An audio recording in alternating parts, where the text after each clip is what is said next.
ድንገተኛ አጋጣሚ ወይስ ሴራ? እጅግ ልብ ሰባሪ ነው። ኢትዮጵያ ውስጥ የሚያልፉ አርቲስቶቻችን የህይወት አሟሟታቸውና የህይወት መንገዳቸው እጅግ አሳዛኝ ነው። ሆን ተብሎ የተሰራ ሴራ ነው ወይስ ሁሉም በዚህ አይነት መልኩ አረፉ? የብዙዎቻችን ጥያቄ ነው። እንዴት የሁሉ አርቲስቶቻችን የመሞታቸው መንገድና መልኩ ለምን ተመሳሳይ ይሆናል? የብዙዎቻችን ጥያቄ ሊሆን ይገባል። በየዓመቱ ኢትዮጵያ ውስጥ አዲስና ሰበር መረጃዎችን መስማት የዕለት ተዕለት እንቅስቃሴያችን ከሆነ ሰነባብቷል። በኢትዮጵያ ውስጥ የሚሞቱ ታዋቂ ሰዎች ከመሞታቸው በፊት የሞታቸው ምክንያት ብዙዎች ላይ ጥያቄ የሚያስነሳና ግራ የሚያጋባ ነገር ሆኖ ይከርማል። ብዙ ጊዜ ኢትዮጵያ ውስጥ የሚሞቱ ታዋቂ ሰዎች ከጀርባቸው ያለውን ነገር ለማጥናትና ለማየት ሩቅ መንገዶችን ለመጓዝ ግዴታ ሆኖብናል። በእያንዳንዱ ነገር በእያንዳንዱ ጊዜ ታምራት ደስታን ጨምሮ ማዲንጎ አፈወርቅ፣ ሃጫሉ ሁንዴሳና ሌሎች ተጨማሪ የጥበብ ሰዎች ሲያልፉ በብዙዎቻችን ዘንድ ጥያቄ የሆነው ነገር አለ። ሞታቸው ሳይሆን ሲሞቱ የሞቱበት መንገድ ብዙዎች ዘንድ ጥያቄ የሚያስነሳና ግራ የሚያጋባ ሆኖ ይከርማል። ኢትዮጵያ ውስጥ እያንዳንዱ ዓመትና ጊዜ ውስጥ አንድ ታዋቂ ሰው በየዓመቱ የሚያልፍበት ምክንያት ምን እንደሆነ ለማወቅ ብዙዎቻችን ጥያቄ በልባችን ተፈጥሮ ነገሮችን ለማጤን እንቅስቃሴ ጀመርን። ኢትዮጵያ ውስጥ በእያንዳንዱ ጊዜም ታዋቂ አርቲስቶቻችን ይሰዋሉ። ያ የሚሆንበት ምክንያት እስከዛሬ ድረስ መልስ ያልተገኘበት ጉዳይ ሆኖ ይከርማል። ማዲንጎ አፈወርቅ፣ ሃጫሉ ሁንዴሳም፣ ታምራት ደስታና ሌሎቹም የሞቱበት ምክንያት ምን እንደሆነ ለማወቅ ረጅም ዓመታቶች ቢጠበቁም ይሄ ነው የሚል መልስ ሳይገኝ ረጅም ርቀቶችን ተኪዷል። ብዙ ነገሮች ልብ ሰባሪና አሳዛኞች ናቸው። ኢትዮጵያ ውስጥ አርቲስቶቻችንና ታዋቂ ሰዎች እንደሚሞቱና ሕይወታቸው እንዳለፈ የመርዶ ዜና ይነገርናል። ነገር ግን የመርዶ ዜናው አንድ ተመሳሳይ መልክና ይዘት ያለው እንደሆነ ይታወቃል።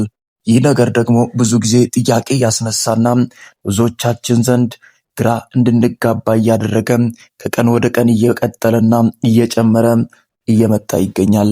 በሞታቸው ብቻ ሳይሆን የሞቱበት ምክንያት ለረጅም ዓመታቶች ድብቅ ሆኖ ይዘልቃል። ነገር ግን ከሞታቸው በፊት አንድ ፍንጭ ይሰጣል። ጥቂት የማይታወቅ ነገር ግን ፍንጭ ሰጪው ማን እንደሆነ በማይታወቅበት የህይወት መንገድ ውስጥ አንድ ፍንጭ ወደ ዜናችን ይመጣል።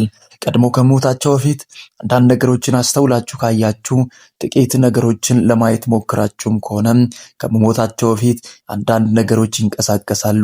አንድ ታዋቂ ሰው ያልፋል የሚለው ነገር ባለፈው ሶሻል ሚዲያውን አጨናንቆት ሊሆን ይችላል። ከዛ በፊት ግን ታምራት ደስታ፣ ማዲንጎ አፈወርቅና ሃጫሉ ሁንዴሳን ጨምሮ ሌሎቹ ከማለፋቸው በፊት ፍንጮች እንደነበሩ በሁላችንም ዘንድ ግልጽ ነው። እነሱን ማን ገደላቸው የሚለው የብዙዎቻችን ጥያቄ ሆኖ ሳለም፣ ነገር ግን ዛሬ ላይ ደግሞ ኢቢኤስ ቴሌቪዥን ላይ አንድ የተለመደ ዜና አለም። በዓመት ውስጥ ወይም በሁለት ዓመት መካከል አንድ ወይም ሁለት አርቲስት ወይም ተጨማሪ ስራ ላይ ያለ ሰው እንደሚያልፍ በሁላችንም ዘንድ ግልጽ ነው። ታዲያ በቅርብ ጊዜያቶች በፊት የኢቢኤስ ካሜራማን ካሜራ ስራ ሰርቶ ቀኑን ውሎ እዚያ መካከል ደግሞ ሆሳዕና በአርያም ካለ በኋላ በዓሉን ለማክበር ከተንቀሳቀሰ ከሄደ በኋላ ወደ ቤቱ ሄዶ እንዳረፈ በሁላችንም ዘንድ ግልጽ ነው። የሞቱ ሁኔታ እስከ ዛሬ ድረስ ጥያቄ ሆኖ ቢከርምም የአስክሬን ምርመራ እንኳን ተደርጎ ቢሆን ነገር ግን ምንም አይነት ምላሽ ሳይሰጥ ዮናስን ሁላችሁም እንደምታውቁት ለአንዴና ለመጨረሻ ጊዜ ላይ መለስ እንዳሸለበ ግልጽ ነው። ቀን ስራ ሰርቶ ነበር። ኢቢኤስ ቤት ላይ ስራ ሰርቶ ጨርሶ ቀርጾ ፋይሉን አስረክቦና ካሜራውና እቃዎችን አስቀምጦ በሄደበት ቤቱ ላይ እንዳሸለበ ሁላችንም ዘንድ ግልጽ ነው። ከስራው በኋላ አንዳንድ ምግቦችን እንደበላና እረፍት ለመውሰድ ወደ ቤቱ ከሄደ በኋላ ለአንዴና ለመጨረሻ ጊዜ ላይ መለስ እንዳሸለበ በሁላችንም ዘንድ ግልጽ የሆነ ጉዳይ ነው።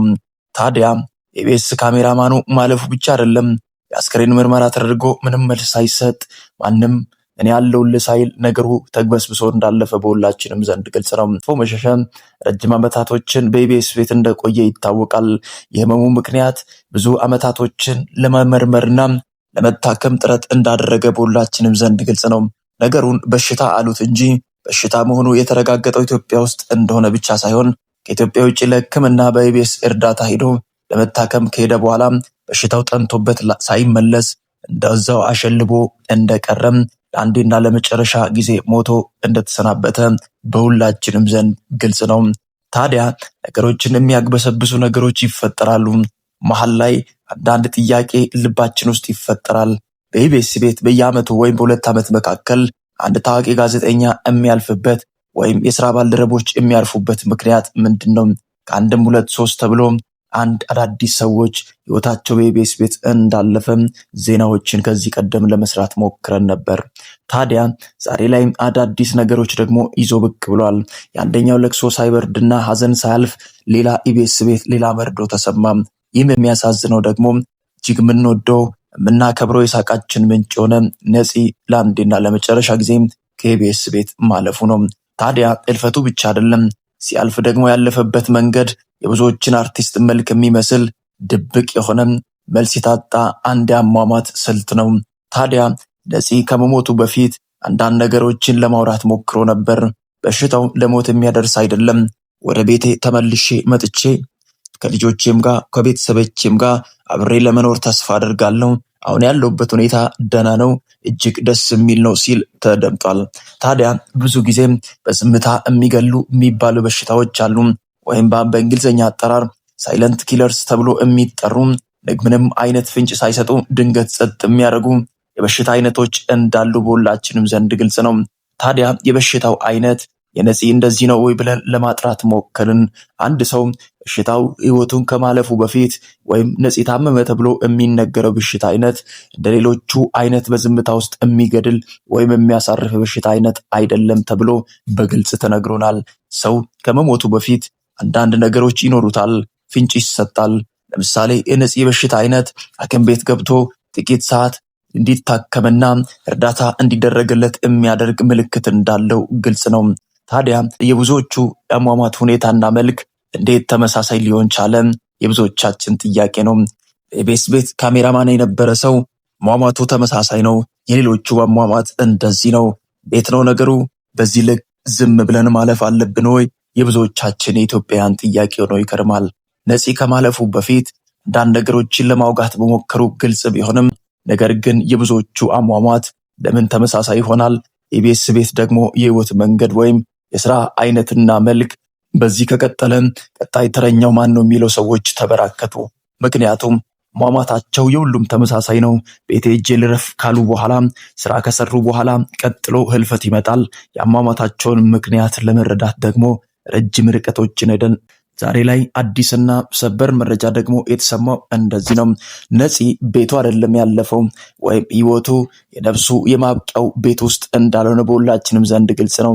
ከስራ ተመልሶ ቤት ከመጣ በኋላ ትንሽ ድካም ተሰምቶኛል ብሎ አንዳንድ ጁስ ነገሮችን እንደተጠቀመና በዚያ መካከል ደግሞ ወደ ቤቱ እንደተመለሰ ከስራ በኋላ ደክሞት ጁስ ጠጥቶ ወደ ቤቱ እንደተመለሰ ይታወቃል።